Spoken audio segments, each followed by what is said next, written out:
بسم اللہ الرحمن الرحیم۔ وائس آف بنت جمیلہ کی جانب سے معزز سامعین کو السلام علیکم۔ رسول اللہ صلی اللہ علیہ وآلہ وسلم کا دودھ پینے کا زمانہ۔ ایک دن آپ صلی اللہ علیہ وآلہ وسلم چراگاہ میں تھے کہ ایک دم حضرت حلیمہ رضی اللہ تعالیٰ عنہا کے ایک فرزند زمرہ دوڑتے اور ہانپتے کانپتے ہوئے اپنے گھر پر آئے۔ اپنی والدہ حضرت بی بی حلیمہ رضی اللہ تعالیٰ عنہا سے کہا، اماں جان، بڑا غضب ہو گیا۔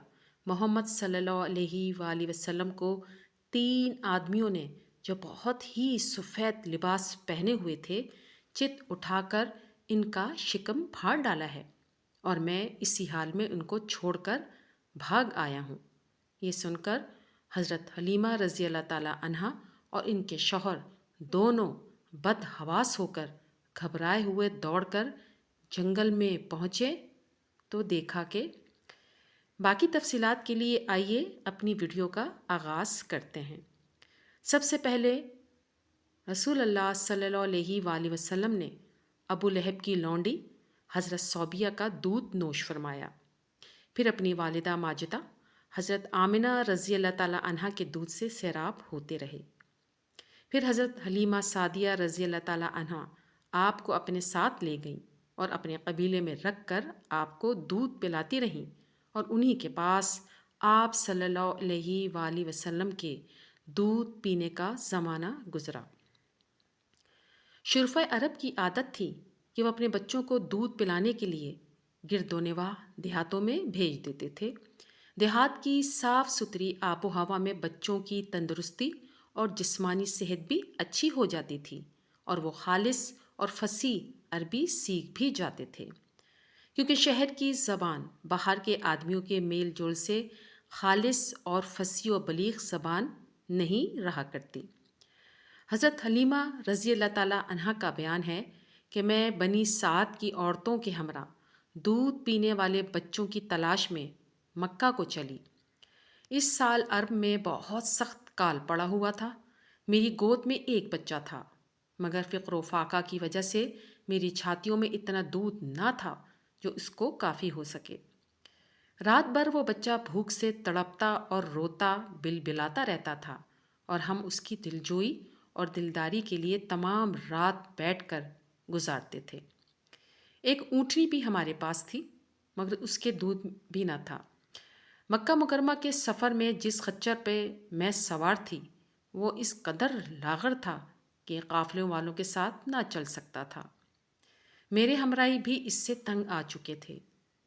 بڑی بڑی مشکلوں سے یہ سفر طے ہوا۔ جب یہ قافلہ مکہ مکرمہ پہنچا تو جو عورت رسول اللہ صلی اللہ علیہ وآلہ وسلم کو دیکھتی، یہ سنتی کہ یہ یتیم ہے، تو کوئی عورت آپ کو لینے کے لیے تیار نہیں ہوتی تھی، کیونکہ بچے کے یتیم ہونے کے سبب سے زیادہ انعام اور اکرام ملنے کی امید نہیں تھی۔ ادھر حضرت حلیمہ سعدیہ رضی اللہ تعالیٰ عنہ کی قسمت کا ستارہ ثریا سے زیادہ بلند اور چاند سے زیادہ روشن تھا۔ ان کے دودھ کی کمی ان کے لیے رحمت کی زیادتی کا باعث بن گئی، کیونکہ دودھ کم دیکھ کر کسی نے ان کو اپنا بچہ دینا گوارا نہ کیا۔ حضرت حلیمہ سعدیہ رضی اللہ تعالیٰ عنہ اپنے شوہر حارث بن عبد العزیٰ سے کہا کہ یہ تو اچھا نہیں معلوم ہوتا کہ میں خالی ہاتھ واپس جاؤں، اس سے تو بہتر یہی ہے کہ میں اس یتیم ہی کو لے چلوں۔ شوہر نے اس کو منظور کر لیا، اور حضرت حلیمہ رضی اللہ تعالیٰ عنہ اس در یتیم کو لے کر آئیں، جس سے صرف حضرت حلیمہ رضی اللہ تعالیٰ عنہ اور حضرت آمنہ رضی اللہ تعالیٰ عنہ کے گھر میں ہی نہیں بلکہ کائنات عالم کے مشرق اور مغرب میں اجالا ہونے والا تھا۔ یہ خداوند قدوس کا فضل عظیم ہی تھا کہ حضرت حلیمہ رضی اللہ تعالیٰ عنہ کی سوئی ہوئی قسمت بیدار ہو گئی، اور سرور کائنات صلی اللہ علیہ وآلہ وسلم ان کی آغوش میں آ گئے۔ اپنے خیمے میں لا کر جب دودھ پلانے بیٹھیں تو باران رحمت کی طرح برکات نبوت کا ظہور شروع ہو گیا۔ خدا کی شان دیکھیے کہ حضرت حلیمہ رضی اللہ تعالیٰ عنہ کے مبارک پستان میں اس قدر دودھ اترا کہ رحمت عالم صلی اللہ علیہ وآلہ وسلم نے بھی اور ان کے رضائی بھائی نے بھی خوب شکمسیر ہو کر دودھ پیا اور دونوں آرام سے سو گئے۔ ادھر اونٹنی کو دیکھا تو اس کے تھن دودھ سے بھر گئے تھے۔ حضرت حلیمہ رضی اللہ تعالیٰ عنہ کے شوہر نے اس کا دودھ دوہا اور میاں بی بی دونوں نے خوب سیر ہو کر دودھ پیا اور دونوں شکم سیر ہو کر رات بھر سکھ اور چین کی نیند سو گئے۔ حضرت حلیمہ رضی اللہ تعالیٰ عنہ کا شوہر رسول اللہ صلی اللہ علیہ وآلہ وسلم کی یہ برکتیں دیکھ کر حیران رہ گیا اور کہنے لگا، حلیمہ تم بڑا ہی مبارک بچہ لائی ہو۔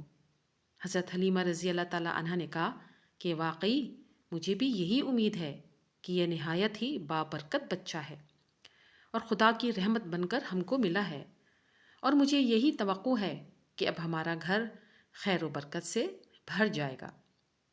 حضرت حلیمہ رضی اللہ تعالیٰ عنہ فرماتی ہیں کہ اس کے بعد ہم رحمت عالم صلی اللہ علیہ وآلہ وسلم کو اپنی گود میں لے کر مکہ مکرمہ سے اپنے گاؤں کی طرف روانہ ہوئے تو میرا وہی خچر اب اس قدر تیز چلنے لگا کہ کسی کی سواری اس کی گرد کو نہیں پہنچتی تھی۔ قافلے کی عورتیں حیران ہو کر مجھ سے کہنے لگی، اے حلیمہ رضی اللہ تعالیٰ عنہ، کیا یہ وہی خچر ہے جس پر تم سوار ہو کر آئی تھی، یا کوئی دوسرا تیز خچر خرید لیا ہے تم نے؟ الغرض ہم اپنے گھر پہنچے۔ وہاں سخت قحط پڑا ہوا تھا، تمام جانوروں کے تھن میں دودھ خشک ہو چکے تھے، لیکن میرے گھر میں قدم رکھتے ہی میری بکریوں کے تھن دودھ سے بھر گئے۔ اب روزانہ میری بکریاں جب چراگاہ سے گھر واپس آتیں تو ان کے تھن دودھ سے بھرے ہوئے ہوتے۔ حالانکہ پوری بستی میں اور کسی کو اپنے جانوروں کا ایک قطرہ دودھ نہیں ملتا تھا، میرے قبیلے والوں نے اپنے چرواہوں سے کہا کہ تم لوگ بھی اپنے جانوروں کو اسی جگہ چراؤ جہاں حلیمہ رضی اللہ تعالیٰ عنہ کے جانور چرتے ہیں۔ چنانچہ سب لوگ اسی چراگاہ میں اپنے مویشی چرانے لگے جہاں میری بکریاں چرتی تھیں، مگر یہاں تو چراگاہ اور جنگل کا کوئی عمل دخل ہی نہیں تھا۔ یہ تو رحمت عالم صلی اللہ علیہ وآلہ وسلم کے برکات نبوت کا فیض تھا، جس کو میں اور میرے شوہر کے سوا میری قوم کا کوئی شخص نہیں سمجھ سکتا تھا۔ الغرض اس طرح ہر دم ہر قدم پر ہم برابر آپ صلی اللہ علیہ وآلہ وسلم کی برکتوں کا مشاہدہ کرتے رہے، یہاں تک کہ 2 سال پورے ہو گئے اور میں نے آپ کا دودھ چھڑوا دیا۔ آپ صلی اللہ علیہ وآلہ وسلم کی تندرستی اور نشوونما کا حال دوسرے بچوں سے اتنا اچھا تھا کہ 2 سال میں آپ صلی اللہ علیہ وآلہ وسلم خوب اچھے بڑے معلوم ہونے لگے۔ اب ہم دستور کے مطابق رحمت عالم صلی اللہ علیہ وآلہ وسلم کو ان کی والدہ کے پاس لائے اور انہوں نے حسب توفیق ہم کو انعام و اکرام سے نوازا۔ گو قاعدہ کے مطابق اب ہمیں رحمت عالم صلی اللہ علیہ وآلہ وسلم کو اپنے پاس رکھنے کا کوئی حق نہیں تھا، مگر آپ صلی اللہ علیہ وآلہ وسلم کی برکات نبوت کی وجہ سے ایک لمحے کے لیے بھی ہم آپ کو جدائی گوارا نہیں تھی۔ عجیب اتفاق کہ اس سال مکہ معظمہ میں وبائی بیماری پھیلی ہوئی تھی، چنانچہ ہم نے اس وبائی بیماری کا بہانہ کر کے حضرت بی بی آمنہ رضی اللہ تعالیٰ عنہ کو رضامند کر لیا اور پھر ہم رحمت عالم صلی اللہ علیہ وآلہ وسلم کو واپس اپنے گھر لائے، اور پھر ہمارا مکان رحمتوں اور برکتوں کی کان بن گیا اور آپ ہمارے پاس نہایت خوش و خرم ہو کر رہنے لگے۔ جب آپ صلی اللہ علیہ وآلہ وسلم کچھ بڑے ہوئے تو گھر سے باہر نکلتے اور دوسرے لڑکوں کو کھیلتے ہوئے دیکھتے، مگر خود ہمیشہ ہر قسم کے کھیل کود سے علیحدہ رہتے۔ ایک روز مجھ سے کہنے لگے کہ اماں جان، میرے دوسرے بھائی بہن دن بھر نظر نہیں آتے، یہ لوگ ہمیشہ صبح کو اٹھ کر روزانہ کہاں چلے جاتے ہیں؟ میں نے کہا یہ لوگ بکریاں چرانے چلے جاتے ہیں۔ یہ سن کر آپ نے فرمایا، مادر مہربان، آپ مجھے بھی میرے بھائی بہنوں کے ساتھ بھیجا کیجیے۔ چنانچہ آپ صلی اللہ علیہ وآلہ وسلم کے اصرار سے مجبور ہو کر آپ کو حضرت حلیمہ رضی اللہ تعالیٰ عنہ نے اپنے بچوں کے ساتھ چراگاہ جانے کی اجازت دے دی، اور آپ روزانہ جہاں حضرت حلیمہ رضی اللہ تعالیٰ عنہ کی بکریاں چرتی تھیں تشریف لے جاتے رہے، اور بکریاں چراگاہوں میں لے جا کر ان کی دیکھ بھال کرنا جو تمام انبیاء اور رسولوں علیہ الصلوۃ والسلام کی سنت ہے، آپ نے اپنے عمل سے بچپن ہی میں اپنی ایک خصلت نبوت کا اظہار فرما دیا۔ اب یہاں پر میں آپ کو شق صدر کا واقعہ بیان کروں گی۔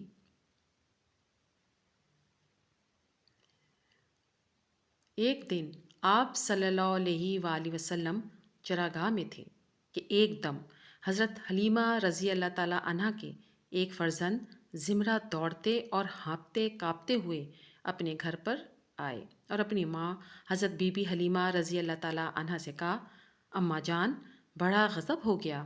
محمد صلی اللہ علیہ وآلہ وسلم کو 3 آدمیوں نے جو بہت ہی سفید لباس پہنے ہوئے تھے چت لٹا کر ان کا شکم پھاڑ ڈالا ہے، اور میں اسی حال میں ان کو چھوڑ کر بھاگ آیا ہوں۔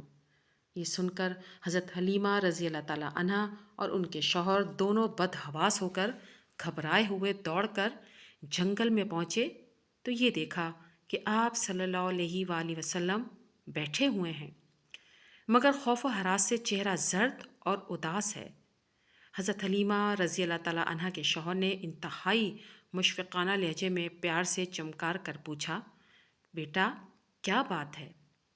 آپ صلی اللہ علیہ وآلہ وسلم نے فرمایا کہ 3 شخص جن کے کپڑے بہت ہی سفید اور صاف ستھرے تھے میرے پاس آئے اور مجھ کو چت لٹا کر میرا شکم چاک کر کے اس میں سے کوئی چیز نکال کر باہر پھینک دی اور پھر کوئی چیز میرے شکم میں ڈال کر شغاف کو سی دیا، لیکن مجھے ذرا برابر بھی کوئی تکلیف نہیں ہوئی۔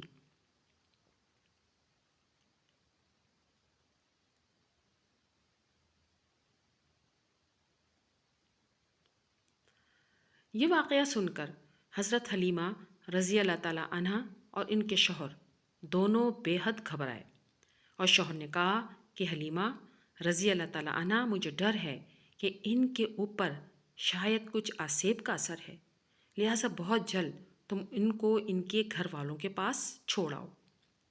اس کے بعد حضرت حلیمہ رضی اللہ تعالیٰ عنہ آپ کو لے کر مکہ مکرمہ آئیں، کیونکہ انہیں اس واقعے سے یہ خوف پیدا ہو گیا تھا کہ شاید اب ہم قمائقہ ان کی حفاظت نہ کر سکیں گے۔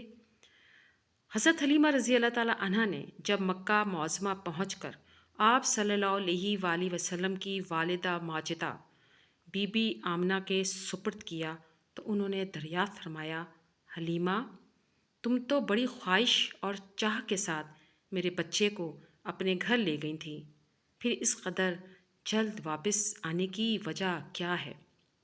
حضرت حلیمہ رضی اللہ تعالیٰ عنہا نے شکم چاک کرنے کا واقعہ بیان کیا اور آسیب کا شبہ ظاہر کیا تو حضرت بی بی آمنہ رضی اللہ تعالیٰ عنہا نے فرمایا کہ ہرگز نہیں، خدا کی قسم، میرے نور نظر پر ہرگز ہرگز کبھی بھی کسی جن یا شیطان کا عمل دخل نہیں ہو سکتا۔ میرے بیٹے کی بڑی شان ہے۔ پھر ایام حمل اور وقت ولادت کے حیرت انگیز واقعہ سنا کر حضرت حلیمہ رضی اللہ تعالیٰ عنہ کو مطمئن کر دیا، اور حضرت حلیمہ رضی اللہ تعالیٰ عنہ آپ صلی اللہ علیہ وآلہ وسلم کو آپ کی والدہ ماجدہ کے سپرد کر کے اپنے گاؤں میں واپس چلی آئیں، اور آپ صلی اللہ علیہ وآلہ وسلم اپنی والدہ ماجدہ کی آغوش تربیت میں پرورش پانے لگے۔ باقی کی تفصیلات انشاءاللہ تعالیٰ اگلی قسط میں بیان کروں گی۔ تمام دوستوں سے گزارش ہے کہ ایک مرتبہ درود ابراہیمی ضرور پڑھ دیجیے۔ جزاک اللہ خیر۔ ویڈیو اچھی لگے تو لائک کیجیے اور اپنے تمام دوستوں کو ثواب کی نیت سے شیئر کیجیے۔